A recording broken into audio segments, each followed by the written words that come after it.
curso do Saber Direito desta semana é sobre direitos humanos. Você vai ver a teoria com o conceito de dignidade da pessoa humana, vai conhecer a história com os seus fundamentos e ainda entender as camadas de proteção regional, nacional e global de direitos humanos. As aulas são com a professora Alice Rocha. Olá pessoal, tudo bem? Eu sou a professora Alice Rocha e hoje estou aqui convidada para o programa Saber Direito para continuar abordando com os senhores a temática dos direitos humanos. Veja que ao longo dessa semana vamos trabalhar a base, vamos trabalhar os conceitos mais importantes para a construção, para a implementação, para a promoção desses direitos humanos. Na aula anterior, nós focamos na teoria. Na aula anterior, nós trabalhamos com alguns conceitos, algumas terminologias, compreendemos ali a importância da compreensão da dignidade da pessoa humana como centro de irradiação desses direitos humanos, como meta a ser alcançada por esses direitos humanos. Em seguida, tentei trabalhar com os senhores aí um pouquinho da fundamentação desses direitos humanos, por que esse conjunto de direitos e não outro. Inclusive, prometi para os senhores que nessa aula aqui, que nós vamos focar na história, nós vamos trabalhar também essa fundamentação e terminamos a aula passada trabalhando aí com as características dos direitos humanos, onde eu apresentei um mnemônico para 7 principais características e depois eu esmiucei e complementei com outras 12 características, fechando aí 19 características dos direitos humanos. Fechamos a aula passada com um super quiz, que eu espero que você tenha aí respondido com bastante tranquilidade. E na aula de hoje vamos dar continuidade ao estudo, porque eu considero que muitas vezes mais importante do que memorizar, mais importante do que decorar, é compreender o contexto histórico de formação de uma norma. Se eu verifico o porquê que aquela norma foi criada, se eu verifico o que estava acontecendo naquele momento, fica muito mais fácil chegar à compreensão do que o legislador, do que os estados queriam quando a Declaração Universal foi estabelecida, quando o Pacto Internacional de Direitos Civis e Políticos foi estabelecido. Agora veja, direitos humanos, muitas pessoas acham que é uma coisa nova, que é moderno, que é novidade. Não. Justamente, nós vamos começar aqui a nossa aula esmiuçando a ideia de que os direitos humanos não surgiram somente no século passado. Direitos humanos é uma construção que parte de muito antes. Vamos trabalhar com essa perspectiva de evolução histórica, onde nós vamos passar por algumas fases da história, verificando como que se deu esse processo evolutivo, que toca qual característica que a gente viu na aula passada? Característica da historicidade. Muito bom. Em seguida, feita essa abordagem em relação ao preceito evolutivo, nós vamos trabalhar com as gerações ou dimensões de direitos humanos. Alguns doutrinadores preferem utilizar a palavra dimensão. Por quê? Justamente para não termos aquela ideia de que geração de direitos humanos significa que a segunda geração superou a primeira. Não. É no aspecto de complementariedade, no processo de construção, no processo de consolidação desses preceitos, onde nós vamos abordar dentro da construção de cada uma dessas dimensões o que estava acontecendo, o que estava sendo discutido, quais eram os documentos históricos que estavam por trás, qual que era a intenção dos estados quando aquilo foi estabelecido. E aí, uma vez que vocês vão compreender esse contexto histórico, afinal o tema da nossa aula de hoje é Foca na História, nós partiremos então para o trato das 3 camadas de proteção dos direitos humanos, começando pela camada global, pela camada internacional, orquestrada por essa importante organização que se chama Organização das Nações Unidas. Em seguida, vamos trabalhar a camada regional, lembrando que dentro da camada regional nós temos aí no mínimo 5 sistemas, mas aqui nós vamos focar no sistema que mais aqui nos apetece, no sentido que é o sistema que nós participamos, que é o sistema interamericano, e por fim, vamos fechar com chave de ouro, compreendendo como que se dá esses direitos humanos dentro da nossa Constituição Federal, onde nós vamos ver ali os principais preceitos. Tá entendido? Tá bacana? Joia! Então vamos começar justamente analisando a história. Senta que lá vem a história. É exatamente nesse sentido, de contextualização para vocês compreenderem de onde vem essa história. Eu começo justamente justificando essa minha vontade de trabalhar com vocês a historicidade nas palavras do professor Fábio Comparato. Por quê? O professor Comparato, ele é o principal doutrinador desse processo de afirmação histórica dos direitos humanos. O professor Comparato, ele tem uma frase que ele fala que o caos gera novos direitos humanos e novas descobertas e inovações científicas. Veja que aqui a gente trabalha, inclusive, um pouquinho a noção da teoria do caos, no sentido de que, se estiver tudo bem, qual que é a tendência do ser humano? A tendência é a inércia. O que está parado tende a permanecer parado. Mas quando eu tenho um movimento histórico, quando eu tenho aqui a questão do caos, o que eu tenho? Eu tenho a necessidade de avançar. Eu tenho a necessidade de construir coisas novas. E é justamente nesse preceito que nós vamos trabalhar essa evolução. Além disso, o professor Comparato também, ele parte do pressuposto de que ninguém é superior aos demais. Mesmo existindo diferenças biológicas e culturais entre os homens, somos os únicos capazes de amar, descobrir a verdade e criar a beleza. Esse sendo, inclusive, o quê? O que nos diferencia dos chamados animais irracionais. Então, de novo, ninguém é superior aos demais. Mesmo existindo diferenças biológicas e culturais entre os homens, nós somos os únicos capazes de amar, descobrir a verdade e criar a beleza. Tá entendido, então?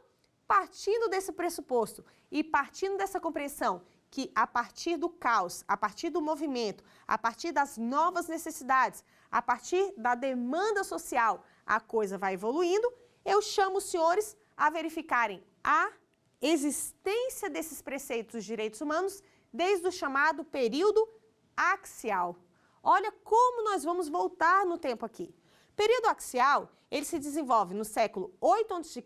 ao século 2 a.C., onde aqui nós já temos a formação do que nós conhecemos como humanidade. Surgindo, então, uma filosofia transpondo o mitológico para o chamado saber racional, onde o homem passa a ser o objeto de análise. Então, nesse momento do surgimento dessa noção de humanidade, percebe-se o quê? A necessidade da consideração desse preceito dentro das regras que conduziam ali aquele grupo de indivíduos.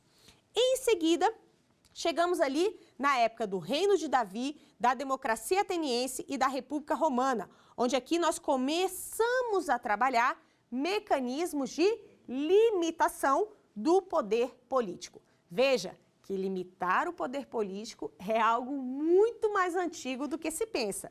Nessa época aqui do Reino de Davi, da democracia ateniense e da República Romana, nós já tínhamos então aquela ideia de que o ser humano tinha que se posicionar, porque do contrário, a tendência é de um explorar o outro, de um se sobrepor ao outro. E aqui é dizendo o quê? Peraí, você é o poder político, mas nós temos que ter aqui uma limitação a essa possibilidade, essa vontade de você querer se sobrepor à minha pessoa. Bacana. Em seguida, vem a chamada Baixa Idade Média, onde aqui é estabelecida a chamada Declaração das Cortes de Leão de 1188. E um documento que sistematicamente aparece aí em algumas provas, alguns certames, em alguns apontamentos, que foi o surgimento da chamada Magna Carta de 1215, onde aqui o valor da liberdade já era defendido, mas ainda estava restrito a algumas camadas sociais. Mas já temos essa Magna Carta de 1215 como uma tentativa de estabelecimento de direitos que apontassem para uma maior liberdade do indivíduo. Vamos trabalhar essa noção de liberdade quando falarmos das gerações ou dimensões de direitos humanos. E você vai compreender o porquê do indivíduo lutar tanto por essa tal liberdade. Em seguida, chegamos ao século XVII, onde aqui nós vivenciamos a chamada crise de consciência. Nesse momento, se questiona o poder político e se estabelece o quê? O Estatuto das Liberdades Pessoais, com a criação de um remédio constitucional que nós temos, chamado habeas corpus, num documento chamado Bill of Rights do Reino Unido, de 1689. Então, veja, um instrumento chamado habeas corpus ele já surge aqui no século XVII, justamente em um momento que os indivíduos estavam lutando pelo preceito de liberdade, e o habeas corpus surge justamente para a preservação dessa liberdade, sobretudo em casos de prisão, de detenção arbitrária. Bacana! Em seguida, chegamos à independência americana e à Revolução Francesa. Quando nós falamos de gerações ou dimensões de direitos humanos, todo mundo tem a mesma máxima: liberdade, igualdade e fraternidade. É isso mesmo. A Revolução Francesa foi importantíssima para o processo histórico de defesa desse tripé axiológico. Mas junto com essa Revolução Francesa, nós também tivemos a independência americana como um momento importante, porque, de acordo com o comparato, neste ponto surge a chamada certidão de nascimento dos direitos humanos. Aqui sim, a gente começa a verificar um conjunto. Sobretudo para nós, que somos de uma família romano-germânico, que a gente gosta de tudo escrito, nesse momento sim, surge a Declaração de Independência dos Estados Unidos, de 1776, e a Declaração dos Direitos do Homem e do Cidadão, de 1789. Um apontamento importante é não confundir essa Declaração de Direitos do Homem e do Cidadão de 1789 com a Declaração Universal de Direitos do Homem de 1948, ok? Então, são dois documentos que muitas pessoas aí confundem. Ah, não, é a mesma coisa, é tudo declaração. É não. Aqui é a Declaração dos Direitos do Homem e do Cidadão de 1789, que veio como resultado dessa Revolução Francesa. Já a Declaração Universal dos Direitos do Homem, que a gente vai trabalhar na próxima aula, é um documento estabelecido dentro da Organização das Nações Unidas e no ano de 1948, ok? Então, muito cuidado, façam a distinção. Mas aqui nessa Declaração dos Direitos do Homem, já se defende aí o eixo axiológico. Qual é ele? Liberdade, igualdade e fraternidade. Professora, tem que ser nessa ordem? Tem que. Sabe por quê? Porque a evolução histórica na busca, na conquista, né, no anseio da sociedade, na construção desses preceitos, foi nessa ordem. E a gente vai trabalhar isso aqui, ok? Chegamos, então, à sexta fase desse processo, dessas etapas históricas de afirmação dos direitos humanos, e nós verificamos a criação dos direitos humanos sociais de caráter econômico e social com o socialismo decorrente da opressão da chamada classe trabalhadora. Aqui estava se desenvolvendo, então, aquela teoria do direito social, aqui estava se trabalhando, sobretudo, os direitos de segunda geração. Está vendo, então, que começa essa noção da busca pela liberdade. Em seguida, as pessoas verificam que liberdade não é tudo, que é necessário do Estado ali acompanhando e dando aquele caráter social, ok? E aí sim, as duas últimas fases é onde eu foco aqui a nossa aula.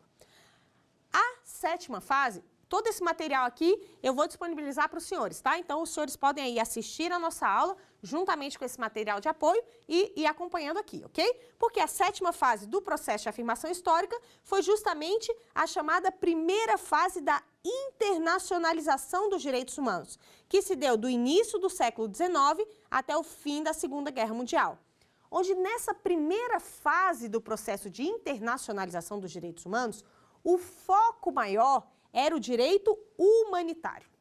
Aqui se deu a criação da Convenção de Genebra, de 1864, o estabelecimento de uma importante entidade chamada Cruz Vermelha, que veio justamente para o trato desse direito humanitário. Nesse foco aqui da primeira fase do processo de internacionalização, nós tínhamos a luta contra a escravidão e a regulação dos direitos trabalhistas. Ponto. Aqui eu faço um adendo. Por quê?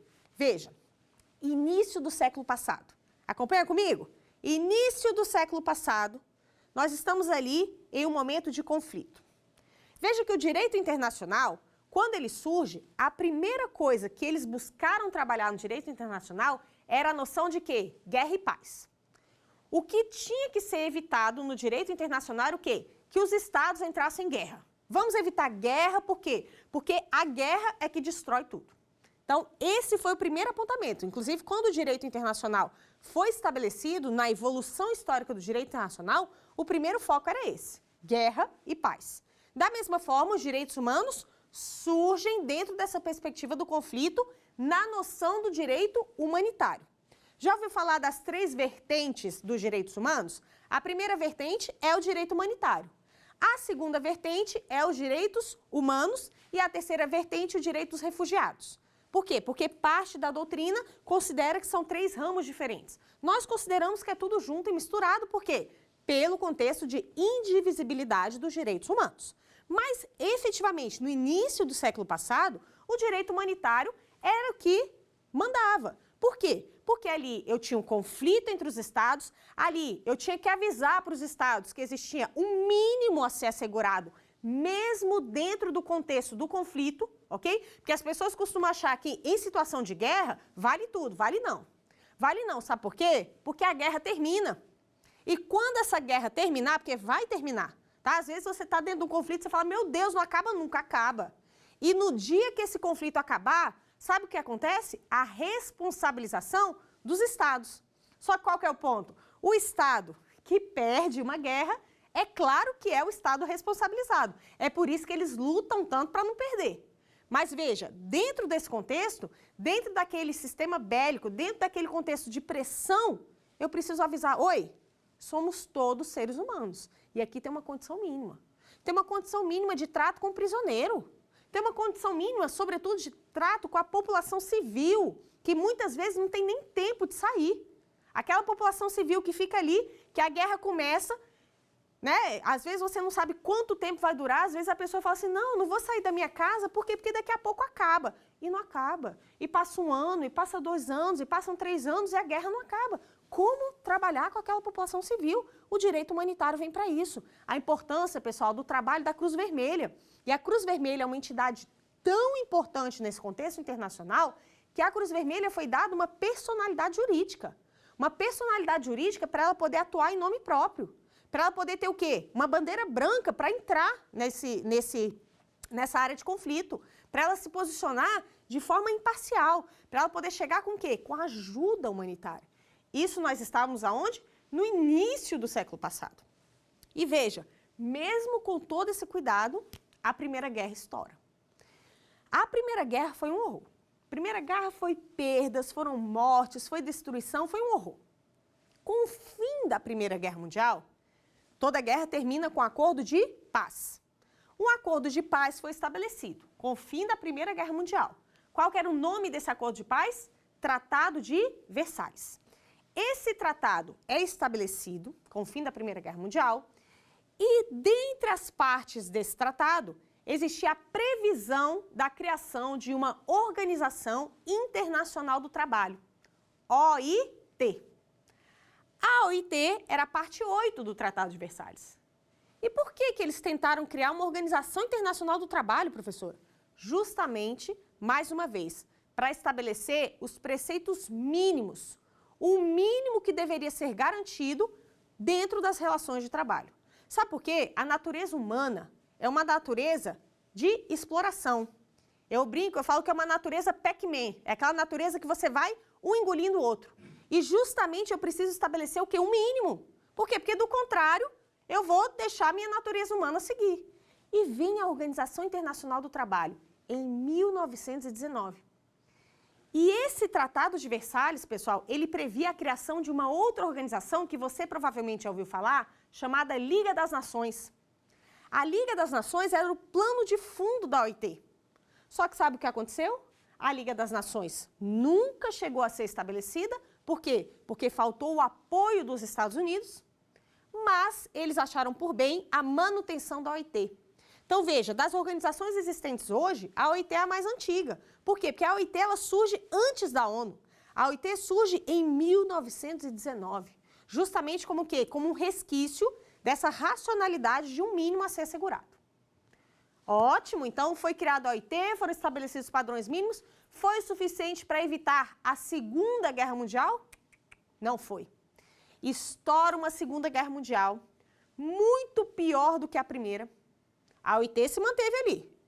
E aí sim, com o fim da Segunda Guerra Mundial, nós entramos na última fase aqui do meu processo de afirmação dos direitos humanos, que foi a segunda fase do processo de internacionalização. Por quê? Aí sim, com o fim da Segunda Guerra Mundial, com os estados ali estabelecendo as balizas do seu poder no mundo, eles falam, não, agora chega.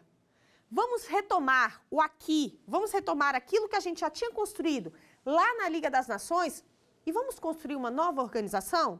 Vamos. Qual vai ser o nome dessa organização? Organização das Nações Unidas.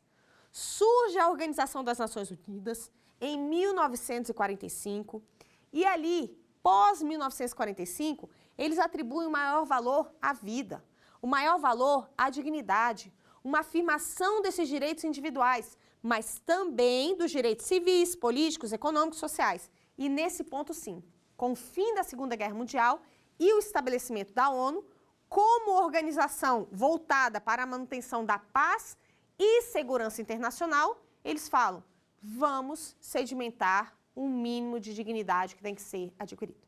Aí você fala assim, professora, mas eu estava aqui pensando, se os estados vivem bem, assim, brigando de vez em quando e tudo, até ali o estabelecimento da ONU, qual que é a intenção do Estado em querer assinar um Tratado de Direitos Humanos?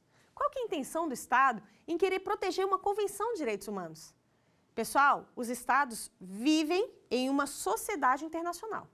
Qual que é a diferença de sociedade internacional para comunidade internacional?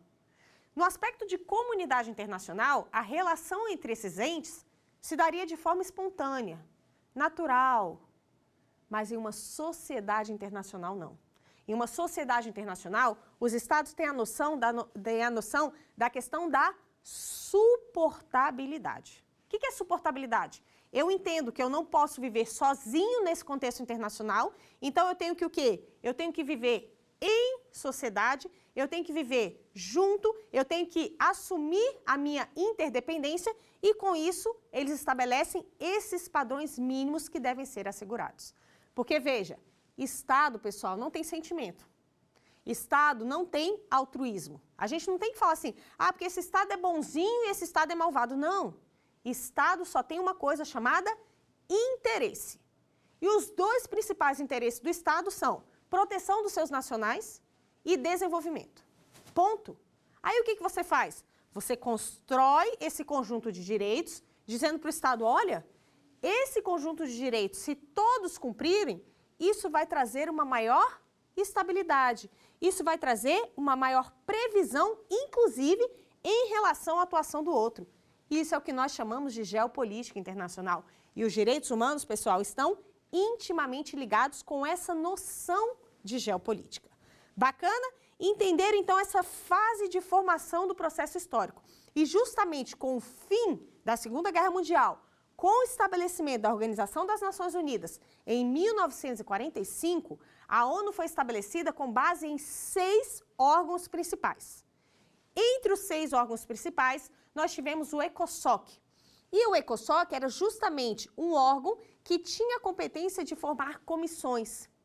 E dentre as comissões formadas, foi criada a Comissão de Direitos Humanos, que veio justamente para discutir a questão dos direitos humanos dentro da estrutura da ONU. Colocou-se à frente da Comissão de Direitos Humanos ninguém menos do que Eleanor Roosevelt, para ser o quê? Para ser a garota propaganda do negócio de formação dos preceitos dos direitos humanos, e ela apresenta a nossa querida Declaração Universal dos Direitos do Homem, que vai ser objeto da nossa análise na próxima aula, quando tratarmos do sistema global, do sistema internacional, do sistema orquestrado pela Organização das Nações Unidas. Pois bem, dito isso, então, terminada essa fase do processo histórico de formação dos direitos humanos, vamos passar para a segunda parte da nossa aula, que é justamente a parte onde nós trabalhamos, onde nós compreendemos essas tais gerações ou dimensões do direito humano. Porque, veja, todos aqui já ouviram falar em liberdade, igualdade e fraternidade. Exatamente. Que surge de onde? Revolução Francesa. Professora, mas além dessas 3 gerações ou dimensões, existem outras? Sim, a doutrina já aborda uma 4ª geração, inclusive a possibilidade de uma 5ª geração. Por que não 6ª? Por que não 7ª? Com base no quê? Com base no preceito da historicidade, que nós somos indivíduos o quê? Eternamente insatisfeitos. Nós somos seres humanos eternamente em busca de novos preceitos, que é justamente o conceito de dignidade que eu trabalhei com os senhores ali na nossa primeira aula. Então, veja, nós estudamos gerações ou dimensões de direitos humanos. Posso falar as duas coisas? Pode, não está errado. Mas a doutrina tem uma preferência pela noção de dimensões dos direitos humanos, justamente pelo que eu já mencionei aqui com os senhores, a noção de geração de direitos humanos pode levar à consciência de que uma geração se sobrepõe à outra. E não é isso. Uma geração, ela vem o quê? Ela trabalha o que já existe e acrescenta novos direitos. O que já existe e acrescenta novos direitos. Então, aqui nós vamos abordar, sobretudo e principalmente, as três principais gerações ou dimensões, que é a primeira, segunda e terceira geração. E depois eu trabalho com os senhores quarta e quinta geração. E tem mais. Vou também aqui, apresentar para os senhores uma outra formulação doutrinária em relação a essas classificações desses direitos. Mas a gente vai trabalhar isso no momento final da nossa aula. Portanto, vamos trabalhar com as gerações ou dimensões, começando pela primeira geração. Veja, a primeira geração são os direitos relacionados à noção de liberdade. Aí você fala assim, professora, liberdade em que sentido? Nesse contexto, nós trabalhamos com a noção de direitos civis e direitos políticos.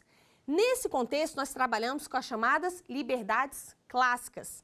Nesse contexto de formação dos direitos de primeira geração, nós tínhamos aquela situação que a população já não aguentava mais um Estado absolutista. E ela virava para esse Estado e falava, Estado, eu quero menos Estado. Eu quero o quê? Eu quero mais liberdade. Eu quero menos Estado. Em cada uma dessas gerações, eu vou apresentar para os senhores os marcos históricos que marcaram a construção dessa geração, os marcos teóricos e os marcos jurídicos. Olha que interessante. Vamos compreender o que estava acontecendo na história, vamos compreender quem eram os estudiosos, quais eram os marcos teóricos e vamos compreender quais eram os instrumentos normativos que acompanham esse movimento. Então, estou falando do direito de primeira geração, que está dentro da noção de direito negativo, dentro da noção de abstenção do Estado. Quais eram os momentos históricos que marcaram a construção desses direitos de primeira geração? Tivemos a Revolução Gloriosa na Inglaterra, de 1688, tivemos a independência dos Estados Unidos de 1777 e tivemos a Revolução Francesa de 1789. Esse era o contexto histórico de busca pelo menos Estado, abstenção do Estado, direitos negativos. Em paralelo, os teóricos trabalhavam e os marcos teóricos desse direito de primeira geração nada mais, nada menos do que o Contrato Social de Jean-Jacques Rousseau, de 1762, e o segundo Tratado sobre o Governo Civil, de John Locke, de 1689. Veja que, então, eles estavam nessa perspectiva teórica de desenvolvimento e tentativa de explicação do processo histórico que eles estavam passando. Juntamente com isso, surge como marcos jurídicos a Constituição dos Estados Unidos de 1787 e a Declaração dos Direitos do Homem e do Cidadão, redigidos na França em 1789. Vejam, então, que nós tivemos um contexto histórico, menos Estado, um contexto teórico buscando explicar essa história que estava acontecendo e um conjunto de atos normativos que tentam o quê? Levar para a estrutura do Estado a necessidade da população, que era uma necessidade de abstenção desse poder estatal, menos Estado. Muito bem, estão ali, vivendo em liberdade, tudo bacana. Os indivíduos percebem que o quê? Que nem tudo eles conseguem dentro dessa noção de liberdade. Aí vem a segunda dimensão, relacionada aos direitos à igualdade. Direitos econômicos, sociais e culturais. Transição do Estado liberal para o chamado Estado social. Direitos prestacionais ou direitos positivos. Vejam que antes eram direitos negativos, agora eu tenho direitos positivos. O que aconteceu, professora, do ponto de vista histórico para essa mudança? Do ponto de vista histórico, nós passamos pela chamada Revolução Industrial. Do ponto de vista histórico, passamos pela chamada Revolução Mexicana de 1910. Passamos pela chamada Revolução Russa de 1917. Estávamos em um momento em que estava sendo bastante desenvolvido o aspecto produtivo. E um dos elementos dessa força de trabalho é o capital humano, que, mais uma vez, se não tomarmos cuidado, a tendência natural do indivíduo é o quê? É de explorar e cada vez explorar mais. Ainda mais dentro de uma noção de revolução industrial, onde se verificou que pela divisão do trabalho poderíamos produzir muito mais. E aí eles olharam e falaram assim, opa, agora eu estou precisando aqui de uma proteção do Estado. Eu estou precisando aqui que o Estado venha com esse direito prestacional.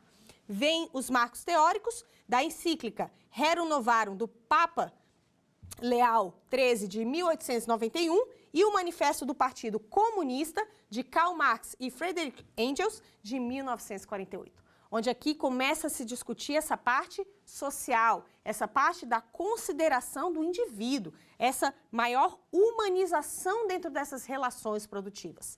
E do ponto de vista jurídico, os marcos jurídicos, surge a Constituição Mexicana de 1917, a Constituição de Weimar, na Alemanha, de 1919. Inclusive, eu chamo a atenção aqui para os senhores que a primeira Constituição social, a primeira Constituição que considera esses direitos de segunda geração, muitas pessoas falam que foi a Constituição de Weimar. Por quê? Porque era a Constituição alemã, mas não foi. Antes dela, nós tivemos a Constituição Mexicana, de 1917, que já trazia esse preceito de proteção dos direitos de segunda geração. E tivemos ainda o Tratado de Versalhes, de 1919, que foi aquele tratado de paz na perspectiva pós-Primeira Guerra Mundial, que deixou como lembrança, como consequência, a criação da Organização Internacional do Trabalho. Chegamos, então, aos direitos de segunda geração.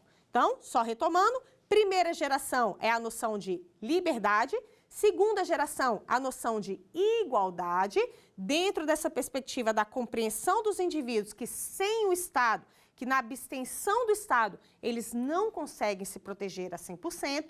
E, por fim, surge a terceira dimensão ligada à noção de fraternidade.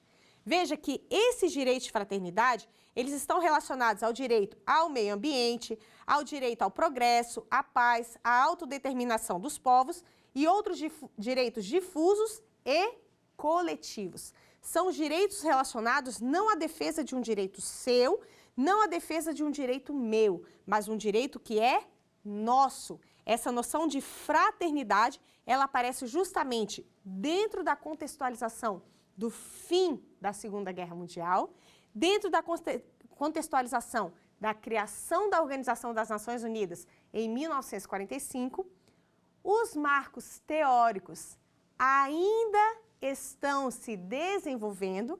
É isso mesmo, professora, nós estamos vivendo a terceira geração dos direitos? Estamos, pessoal. Nunca se ouviu falar tanto em fraternidade, em solidariedade como nesses últimos tempos. E é exatamente nesse momento histórico, porque afinal nós vivemos a história, que esses preceitos doutrinários, teóricos, estão sendo desenvolvidos.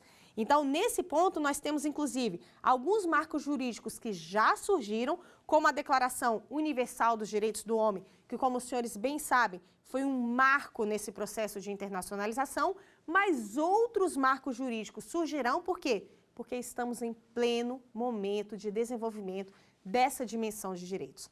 Uma coisa que muitos alunos confundem, eu pergunto assim, pessoal, Estatuto do Idoso, Estatuto da Pessoa Deficiente, é um direito de primeira geração, segunda ou terceira geração? E a maioria dos alunos acha que é um direito de segunda geração, mas não é.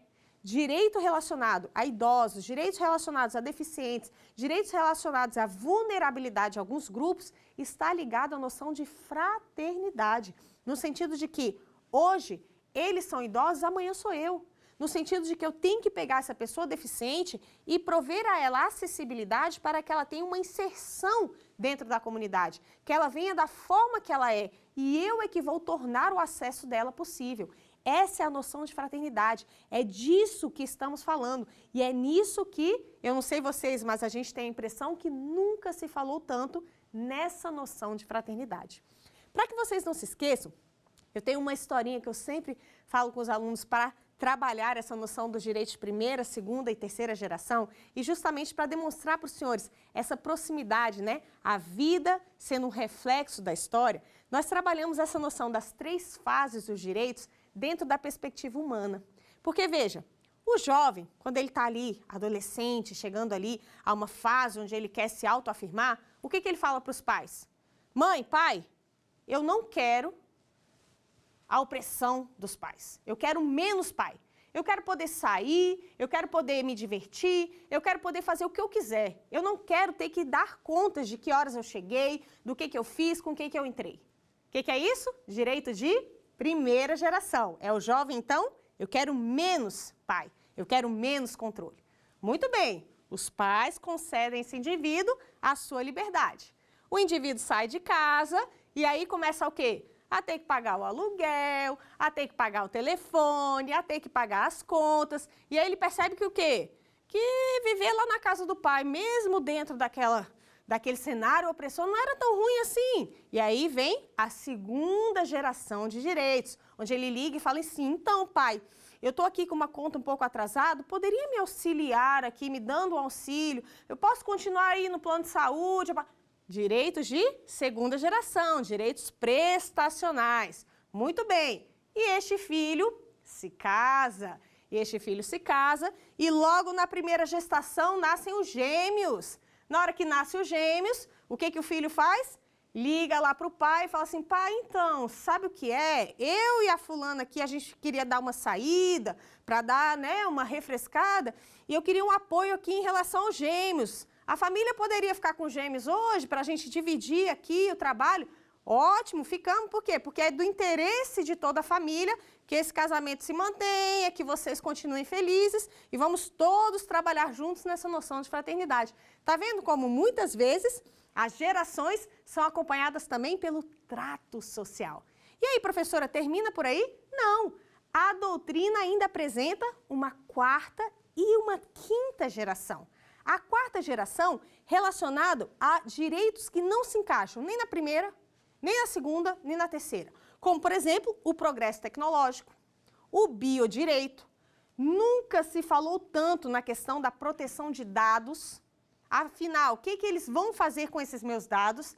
A questão da biometria, a questão da clonagem, a questão do direito à informação, a questão do direito à pluralidade, ao pluralismo político, todos esses são direitos que a gente não consegue encaixar em nenhuma das 3 gerações, mas são direitos que estão chegando.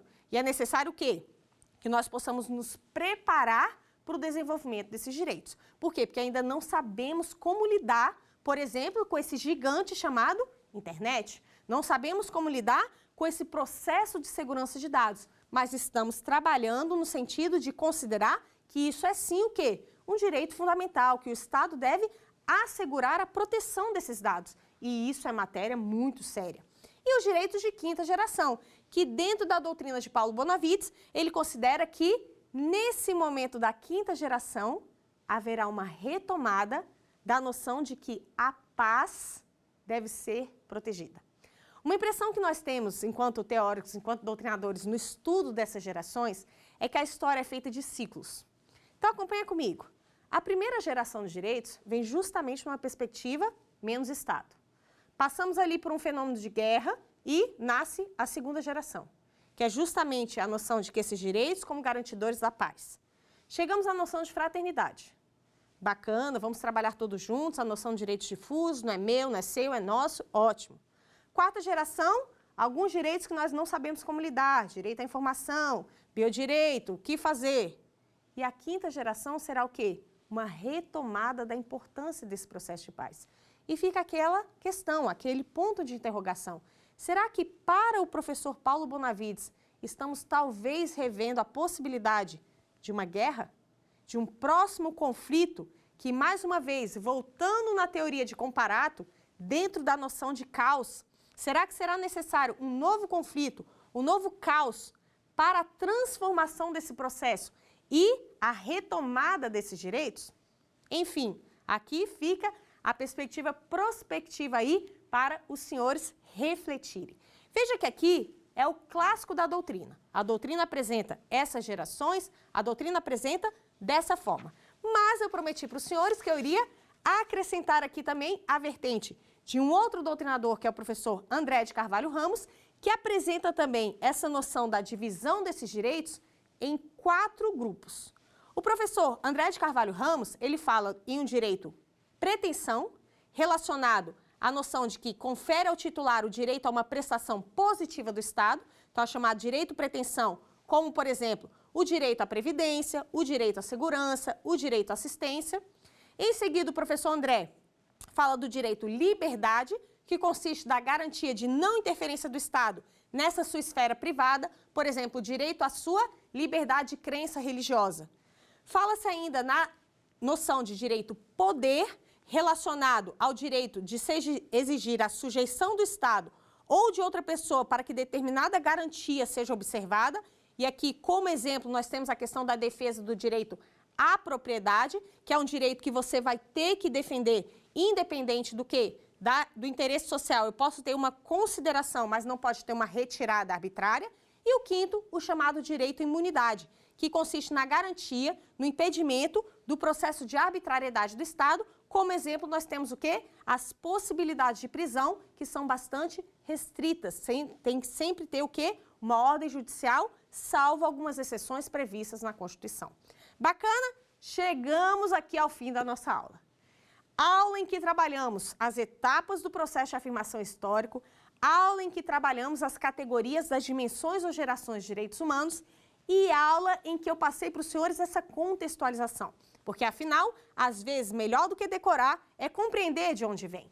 E, portanto, como a gente fez na primeira aula, vamos encerrar a nossa aula aqui com um quiz composto por 3 questões. E aí, eu peço que os senhores acompanhem aqui comigo, tentem resolver e aí a gente vai consolidando o conhecimento. Dá uma olhadinha aqui.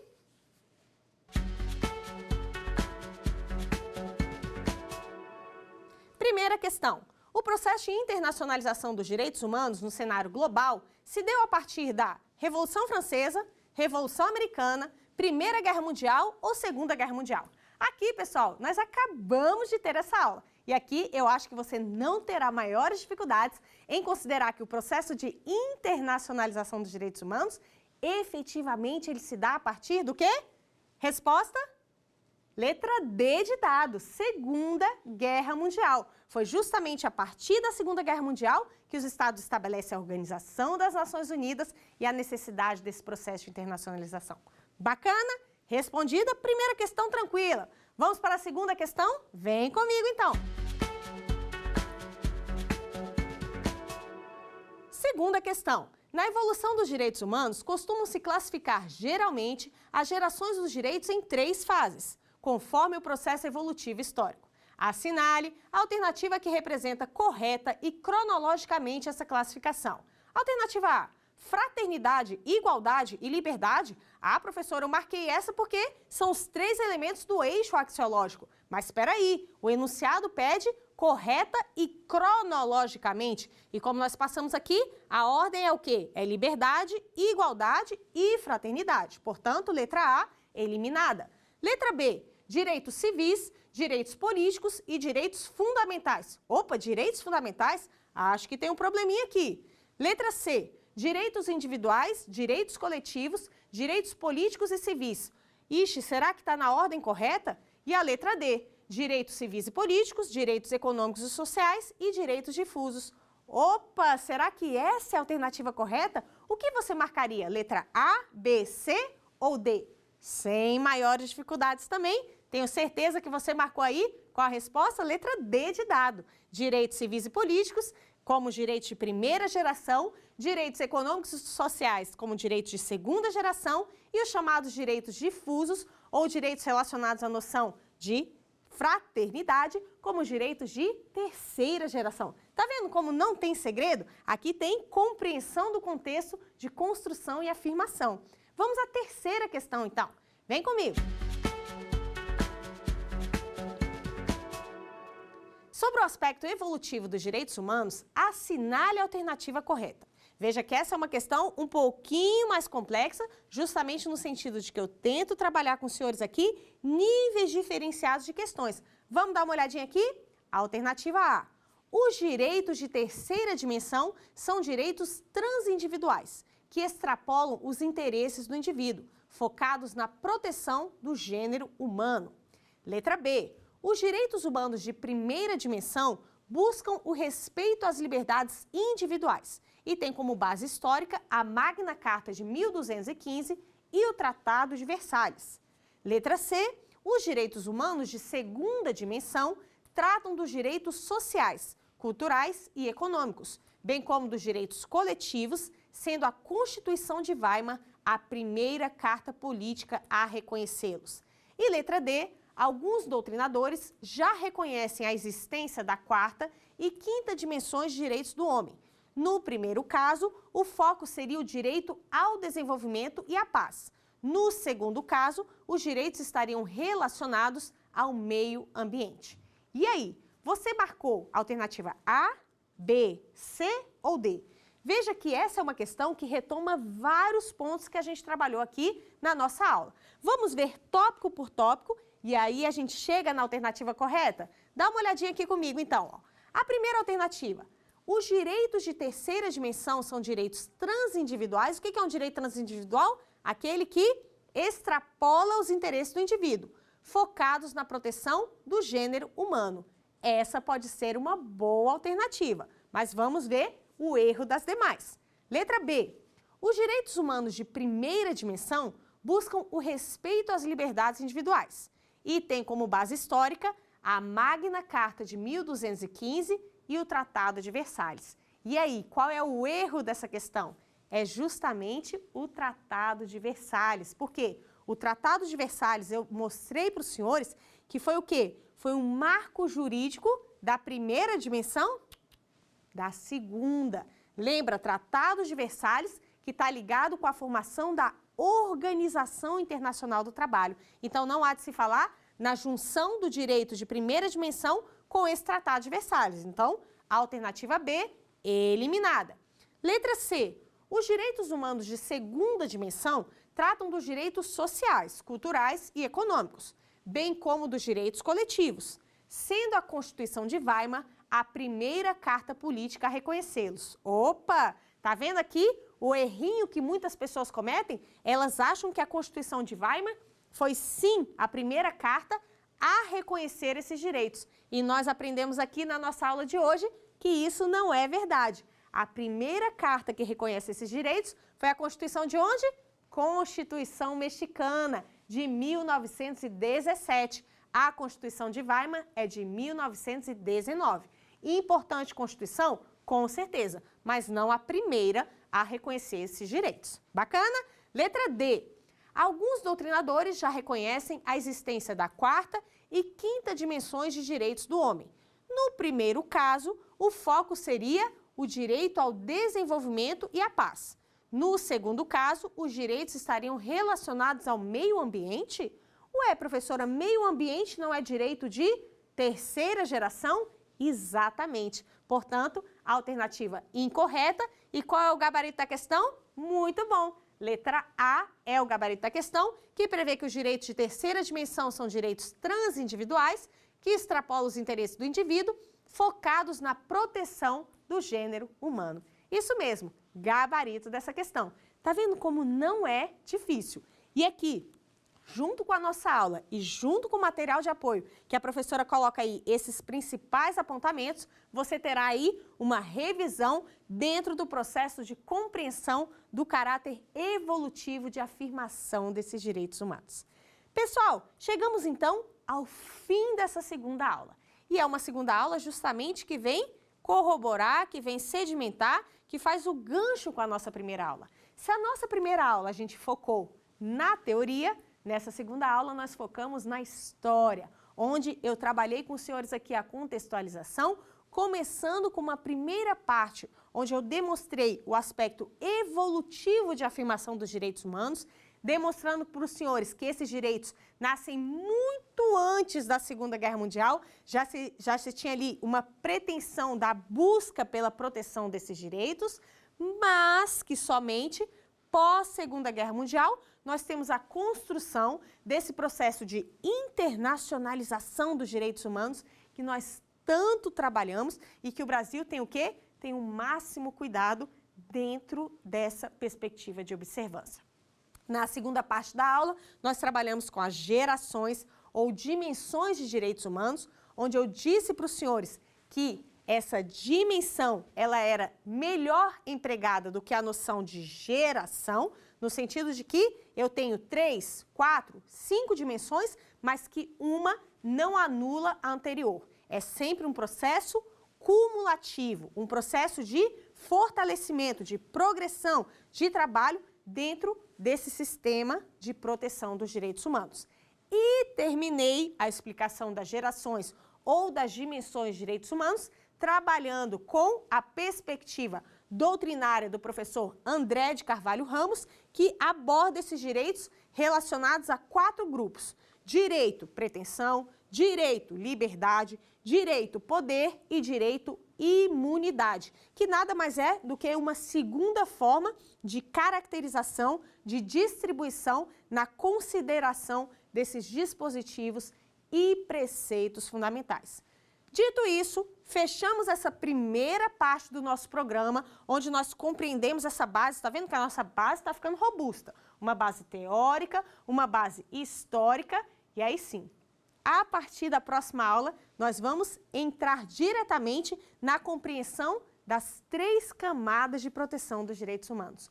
Começando pela camada internacional, agora que você compreende da onde que ela vem, por que a ONU foi criada, por que estabeleceu-se esses preceitos fundamentais, por que os Estados defendem tratados de direitos humanos, feita essa primeira fase do processo internacional de proteção, vamos para o processo regional de proteção, onde nós vamos focar no nosso sistema, que é o sistema interamericano, um sistema riquíssimo, onde eu quero passar aqui com os senhores, inclusive, os casos envolvendo o Brasil, como que se deu essa jurisprudência da Corte Interamericana, como que se dá o importante trabalho da Comissão Interamericana e, por fim, fechamos aqui na observância desses direitos humanos dentro da nossa Constituição, onde eu vou trabalhar ali os principais artigos e explicar para os senhores, inclusive, o tão falado processo de internalização dos tratados que versam sobre direitos humanos.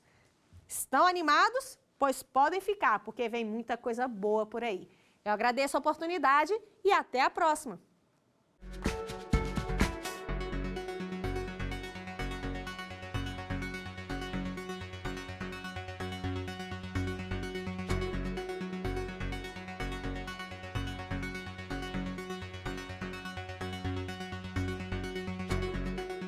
Quer dar uma sugestão de tema para os cursos do Saber Direito?